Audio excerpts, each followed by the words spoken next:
হিঙ্গলগঞ্জের সাধারণ মানুষ এদের কিন্তু একটা বিভিন্ন জায়গায় আমরা যা দেখছি পানীয় জল নিয়ে একটা অভিযোগ রয়েছে, কি বলবেন? দেখুন, কেন্দ্র সরকার পানীয় জলটা কিন্তু কেন্দ্র সরকারের একটা অংশ, কিন্তু তাদের অর্থনৈতিক দিয়ে কিন্তু পিএইচি যে কাজকর্ম হয় সেই পানীয় জল কিন্তু টোটাল কেন্দ্র সরকার এখানে কিন্তু তারা যারা কাজ করছে দীর্ঘদিন ধরে তারা পিএইচ যেটা আমরা পাম্প হাউস করি।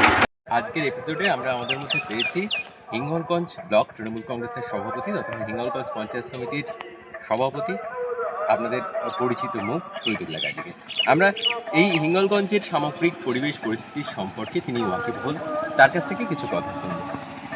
আপনি দীর্ঘদিনের একজন রাজনৈতিক ব্যক্তিত্ব, হিঙ্গলগঞ্জের একজন পরিচিত রাজনৈতিক মুখ, সেখানে দাঁড়িয়ে হিঙ্গলগঞ্জের তৃণমূল কংগ্রেস এবছর নতুন একজনকে তৃণমূল কংগ্রেসের প্রার্থী হিসেবে মনোনয়ন দিয়েছে।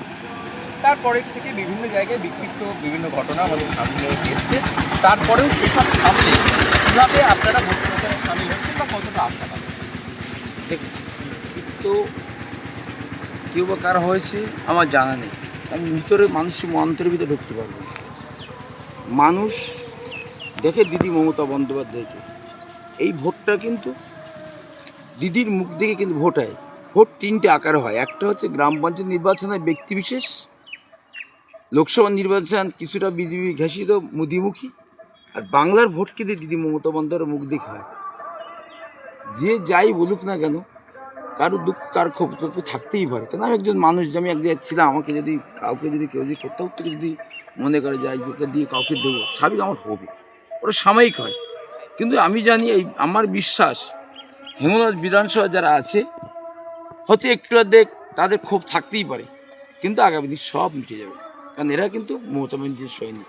হিঙ্গলগঞ্জের সাধারণ মানুষ এদের কিন্তু একটা বিভিন্ন জায়গায় আমরা যা দেখছি পানীয় জল নিয়ে একটা অভিযোগ রয়েছে, কি বলবেন? দেখুন, কেন্দ্র সরকার পানীয় জলটা কিন্তু কেন্দ্র সরকারের একটা অংশ, কিন্তু তাদের অর্থনৈতিক দিয়ে কিন্তু পিএইচি যে কাজকর্ম হয় সেই পানীয় জল কিন্তু টোটাল কেন্দ্র সরকার এখানে কিন্তু তারা যারা কাজ করছে দীর্ঘদিন ধরে তারা পিএইচ যেটা আমরা পাম্প হাউস করি বাংলা কথা, সেই পাম্প হাউসে তারা আজকে প্রায় 8-9 মাস 1 বছর পর্যন্ত পেমেন্ট তারা পায় না, তারা না খেয়ে তারা কিন্তু এখনও সাপ্লাই করছে।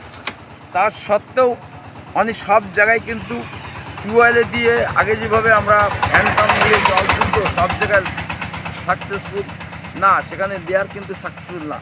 সেই জায়গাগুলো আমার 44টা মৌজার ভিতরে 10 থেকে 12টা মৌজায় হয়। আমরা এই সময়টা আমরা চেষ্টা করি, চৈত্র বৈশাখ জ্যৈষ্ঠী মাস, এই 3টে মাস আমরা পিএইচি দপ্তর থেকে এবং পঞ্চায়েত সমিতি থেকে আমরা এলাকায় পানীয় জল ব্যারেলে করে দিয়ে সেখানকার পৌঁছবার চেষ্টা করি। এই 3টে মাস মানুষ যেন পানীয় জল ইয়ে না হয়, এবং আগামী দিন যেভাবে দিদি আজকে আমাদের কলিকাতা সে টালার থেকে যেভাবে জল নিয়ে এখানে শুদ্ধ করে আজকে মানুষকে পৌঁছে দেওয়ার চেষ্টা করছে, নিশ্চয়ই বসিরহাটেও কাজ হয়েছে, সমস্ত জায়গায় হয়েছে, সমস্ত জায়গায় কিন্তু আস্তে আস্তে দেখবেন পানীয় জলের সমস্যা থাকবে না।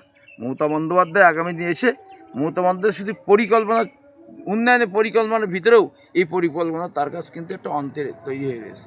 আপনি তো প্রার্থীর সঙ্গে ঘুরছেন, সাধারণ মানুষের সঙ্গে কথাবার্তা বলছেন, সেক্ষেত্রে আরও বেশ কিছু দাবি দাওয়া তো তাদের রয়েছেই আপনাদের কাছে। কি প্রতিশ্রুতি দিচ্ছেন আর কি উন্নতি করার চিন্তাভাবনা রয়েছে, আরও প্রার্থীর সঙ্গে কি আলোচনা করছেন? প্রার্থী নূতন, আগামী দিন সে জিতে আসবে, আশাবাদী 100%, 101%। কিন্তু আমি যেহেতু পঞ্চায়েত সমিতির সভাপতি আছি, এখন যদি সে না পারে আমি সেটা পারব। আমি গত দিন গেলাম গোবিন্দঘাটে একটা হরি মন্দির, পামে হচ্ছে খারাপ, আমি তাদেরকে বলে আসলাম আমার 100 মিলিয়ন দেওয়া আছে, আমি ক্যাপাসিটি করে বলেছি ঠিক আছে পানীয় জলটা যাতে তোমরা পাও সেটা দেখে দেবো তাদেরকে অনুষ্ঠানে। কেউ একজন দেখে কালী মন্দির, সে বলছে আমাদের ওই খালের জল, এখানে জলের সংকট, সামনে খাল আছে, ওখানে একটা সিঁড়ি করে দিতে। আমি বললাম আমি পঞ্চায়েত সমিতি করে দেবো, ভোটের পরে আমাকে ভাই দেখা করো, 100 মিলিয়ন নাম্বার দিও, লোকেশনটা দিও, আমি চেষ্টা করব যে তোমাদের কথাটা রাখার। যত পর্যন্ত আমি কমপ্লেন না করছি, দেখুন আমি তাকে আমি আমার ছোটোবেলার নিয়ম, আমি তাকে বলিনি কাজ করেই দেবো, কারণ আমি সেটা কিন্তু যখন আমার মাথার ভিতরে ঢুকেই নেই, সেটা কিন্তু আমি সেই কাজটা কিন্তু 99% আমি তৈরি রেখেছি। এটা আমার ছোটোবেলার একটা নেশা। মানুষ যেটা আমাদের কাছে যখন যেটা বলছে, মানুষের কাছে সম্মুখীন বলতে এখন পানীয় জল, এটা মানুষের বেশি যন্ত্রণা, এটা মানুষের না, এটা আমরা সার্বিক সবারই। কারণ এই সময়টা পানীয় জলে হবার কষ্ট। আগামী মানুষের সেই যা দাবি সেটা আমরা 100% আগামী দিন আমরা করব। তাহলে হিঙ্গলগঞ্জে জয়ের ব্যাপারে কি এবারও আশাবাদী? আশাবাদী না, আমি বলছি 29 তারিখে ভোট, 4 তারিখ গণনা অপেক্ষা আছে। আমাদের প্রার্থী হিঙ্গলগঞ্জের প্রার্থী দিদি মমতা বন্দ্যোপাধ্যায়, আমাদের যুবরাজ অভিষেক বন্দ্যোপাধ্যায় জয়পালকে আমরা তার হাতে আমরা তুলে দিয়ে আমরা সবুজ মার্জিন কেমন আশা করছে? মার্জিন বাড়বে, আগের চেয়ে বাড়বে। কারণ এসআর নিয়ে যেভাবে ওরা আজকে মানুষকে যেভাবে আজকে ধ্বংস করেছে, মানুষকে গতকালকে মিটিংয়ে অনেক মায়েরা ভাইয়েরা তারা কাঁদছে, দাদারা কাটছে। আমরা বললাম যে মমতা বন্দ্যোপাধ্যায় আছে, এ করবেন না, কারণ মমতা বন্দ্যোপাধ্যায় হয়তো আমরা এই ভোটটা দিতে পারবো না, কিন্তু দিদি মমতা বন্দ্যোপাধ্যায় কিন্তু ছাড়বে না। নির্বাচন কমিশন যিনি একটা রাজনৈতিক দল না, তা সত্ত্বেও তিনি একটা রাজনৈতিক দলের হয়ে তিনি ভারতবর্ষে কাজ করে, এটা হচ্ছে লজ্জা।